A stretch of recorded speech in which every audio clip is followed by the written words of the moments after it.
she's really like opening up, saying, you know, that's unique. That's unique. But she kept it simple and she had so much control, and it paid off. It pays off.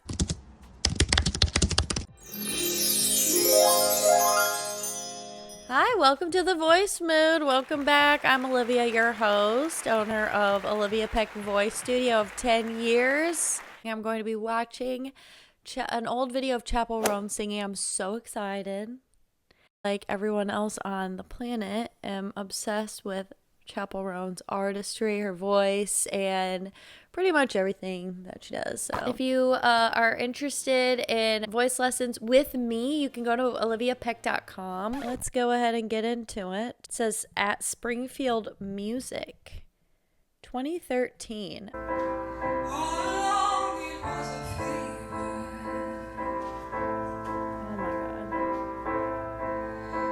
It like almost brings tears to my eyes. Her voice is so unique. She's what, 15 in this? You don't hear 15-year-olds with deep, rich tones like that. Hardly. And you know, she sounds then how she does now. Just right out the gates. I know that this song is really special to her too.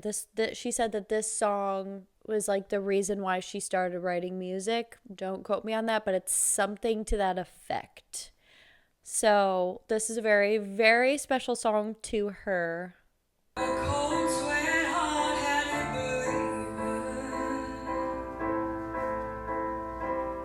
Her eyes.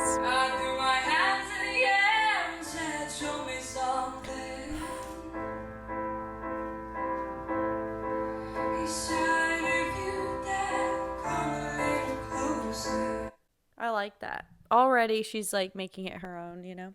Round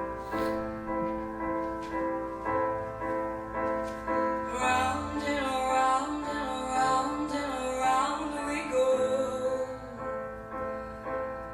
Oh, now tell me now, tell me now, tell me now you know. She's already doing her little flips at that age. She's already doing it. That's cool. We like are trained in classical singing to not flip.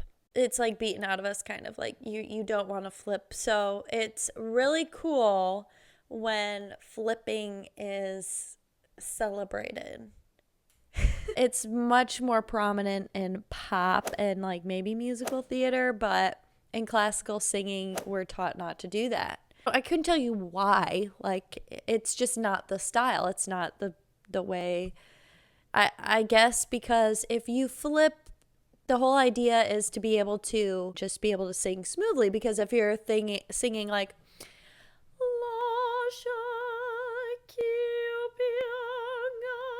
you know, you don't want to be like,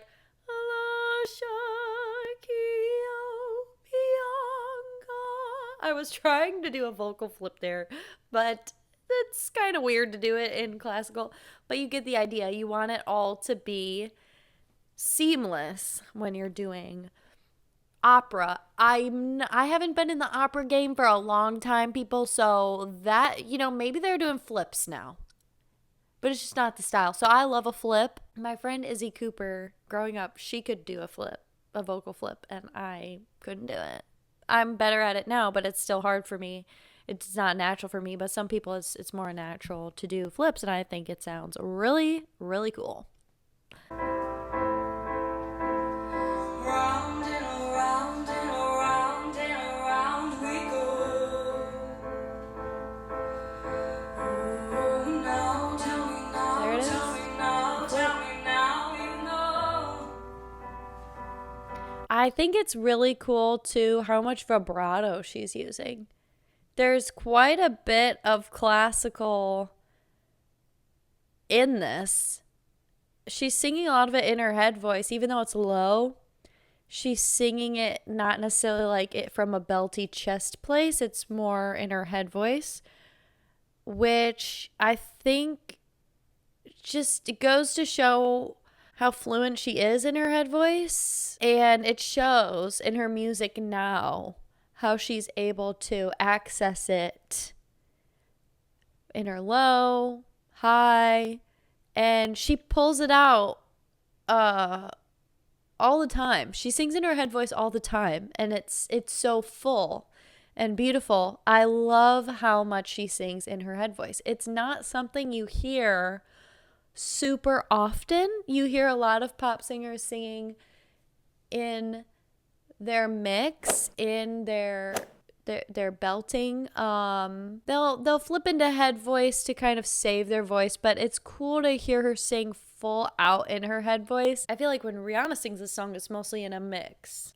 It totally goes with her theme of this classic rock, 80s rock thing she has going on. They would kind of tap into this like opera falsetto, or they use it. They use Freddie Mercury is probably the best example. She reminds me of a lot of like the 80s big hair band, 80s artists.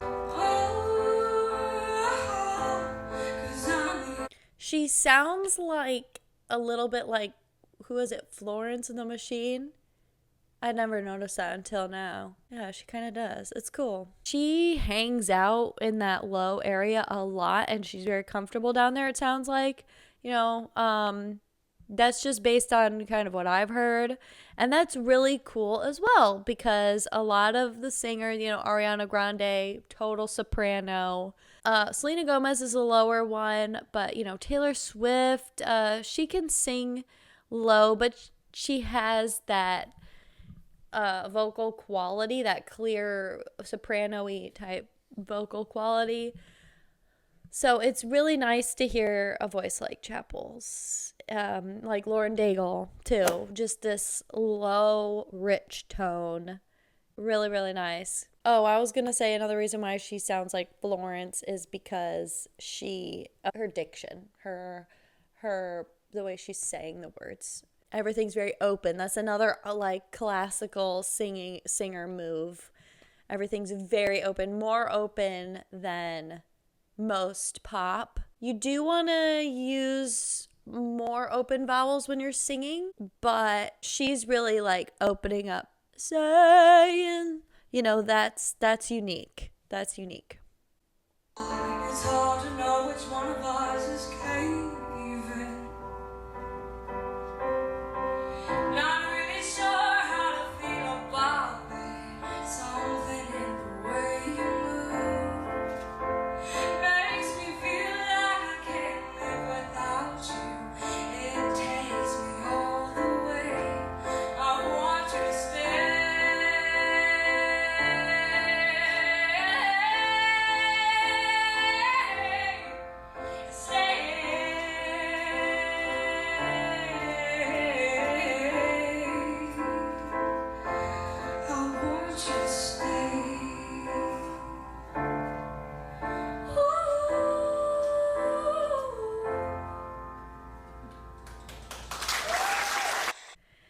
It's incredible. So it just goes to show how you can sound so good and like, oof, hit someone right in the feels, and you don't have to be like belting it out.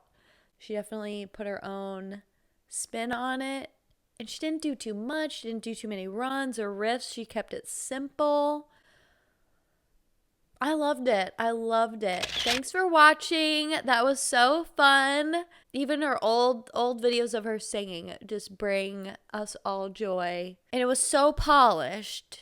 And, you know, she makes it look easy. She makes it look effortless. Like she's just kind of having fun with it. But I can tell you what, with how passionate we can be as singers and being controlled like that, especially on, I would say, Stay is arguably an easier song to sing. It's not crazy. She could have really gone off the deep end, but she could have done some crazy runs, or she could have belted out more, but she kept it simple and she had so much control, and it paid off. It pays off. And she knows, you can tell she knows that her voice just by itself is enough. And that's such a good lesson for all of us, because truly that's something that I have to tell myself, have to tell other people, other students. Your voice alone, just singing, is enough. You don't have to do more than just sing. You don't. Your voice is beautiful. All right. I'll be making a lot more YouTube videos, and so I'm really excited to be part of the internet now. I tried Instagram, I tried doing voice tips on TikTok, and I think that YouTube has a great long form option. And I'm just a YouTube girly at heart. I have to be honest with you. I will be going live. Check my YouTube description for when I'm going live on YouTube next. I like to do warm-ups, Q&As, that sort of thing. So be on the lookout for that. Anyway, as Lester Holt says, take care of yourself and each other. Bye!